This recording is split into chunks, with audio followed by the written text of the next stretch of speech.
The Kissing Hand by Audrey Penn.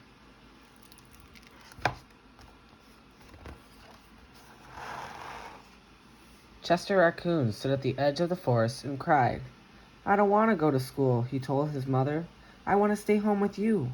I want to play with my friends, and play with my toys, and read my books, and swing on my swing. Please, may I stay home with you?"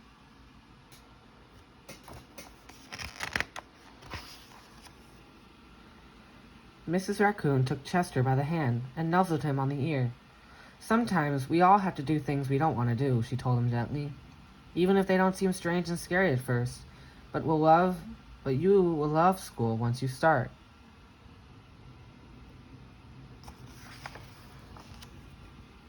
"You will make new friends and play with new toys, read new books, and swing on new swings. Besides," she added, "I know a wonderful secret that will make your nights at school seem as warm and cozy as your days at home."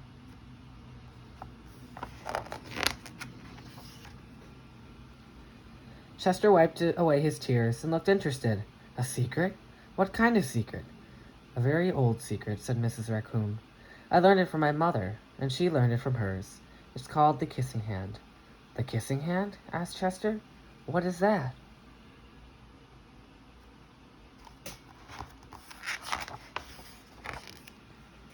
"I'll show you." Mrs. Raccoon took Chester's left hand and spread open his tiny fingers into a fan. Leaning forward, she kissed Chester right on the middle of his palm. Chester felt his mother's kiss rush from his hand, up his arm, and into his heart. Even his silky black mask tingled with a special warmth.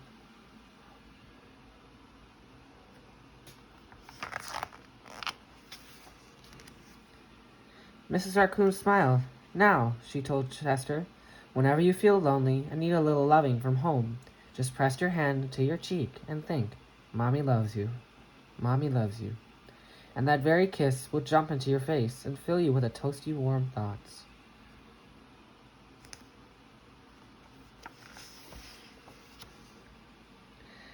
She took Chester's hand and carefully wrapped his fingers around the kiss. "Now do be careful not to lose it," she teased him. "But don't worry. When you open your hand and wash your food, I promise the kiss will stick."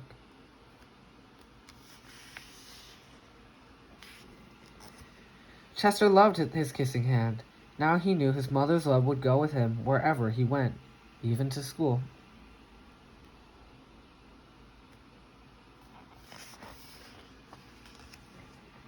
That night, Chester stood in front of his school and looked thoughtful. Suddenly, he turned to his mother and grinned. "Give me your hand," he told her.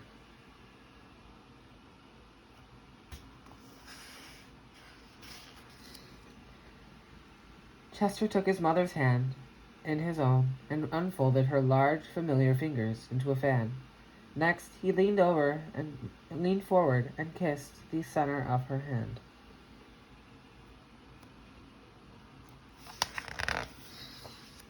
"Now you have the kissing hand too," he told her, and with a gentle goodbye and "I love you," Chester turned and danced away.